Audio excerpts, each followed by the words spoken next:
Welcome to 5 Good Minutes. You're listening to today's inspirational message on the book of Hebrews with Dan Irvin. So I want to look at chapter 3, verses 3 through 6 today in Hebrews. It reads this way: Jesus has been found worthy of greater honor than Moses, just as the builder of a house has greater honor than the house itself. For every house is built by someone, but God is the builder of everything. Moses was faithful as a servant in all God's house, bearing witness to what would be spoken by God in the future.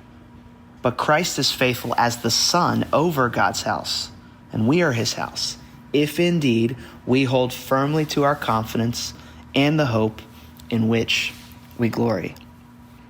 You see, Moses, as you might know and understand, was more than just a historical figure to the Jewish people. He was their hero. He was the one who led Israel out of slavery. He was the one that God spoke face to face with. He was the one whom the law was given. Moses stood at the very center of a Jewish person's identity and tradition. So when the writer of Hebrews says here that Jesus has been found worthy of greater honor than Moses, this would have landed in a way that perhaps could have made them sit down in their seats, made them consider something maybe for the first time. Jesus belongs in an entirely different category than Moses. See, Moses was faithful in God's house, but Jesus was faithful over God's house. Moses was the servant, and Jesus was the one, the Son, the one who Moses was ultimately serving.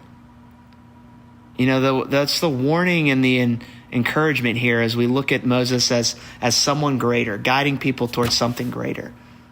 We can't confuse the signpost with the ultimate destination where we're going. Moses pointed people towards God, but Jesus was the one who would bring them to God. Moses simply carried the way, carried the plans, pointed them in the direction, and Jesus is the one who built the house. You know, so why is this important? These few verses in Hebrews, what does this matter for us today? Well, I think it can mean that our identity doesn't have to be in how well we follow any Old Testament hero and their performance and how they lived. You know, as we look at Old Testament stories, we don't have to look at the stories and say, okay, well, I should try to be like Moses, who was reluctant at first and then had faith and trusted God and followed God. Or I should be like Daniel, who had courage in the lion's den. You know, our walk with Jesus, our identity, it's not based on how we're doing, how we're feeling, how impressive our lives turn out to be. We're not saved by our faithfulness. We're saved by the way that God has been faithful to us. You see, most other religions would say something like, be like Moses, be faithful, be good enough. But Christianity says that Jesus was the one who was good enough, the only one who was good enough. He climbed down from heaven to save us, to rescue us, and now we can live in a different way. We can live by grace. So today, where are you building your life? What are you building your life on? Are you carrying a weight? Are you trying to be good enough for God? Are you trying to measure up? The good news of Hebrews, the good news of the gospel is that we don't have to. There's been a foundation laid, a house built by Jesus, and we're invited to dwell in it not by our own strength, but by his sacrifice.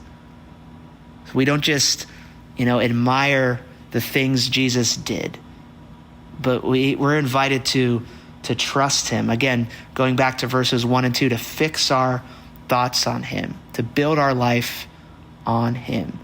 Not just another great teacher in the house, but he is the one who has built the house. He is the God of all, the Lord of all, and by his grace, we can belong to him now and forever. Thanks for joining us here today. There's a lot of great content to explore on Orchard Hill Plus and on the Orchard Hill main feed from the weekend. Have a great day.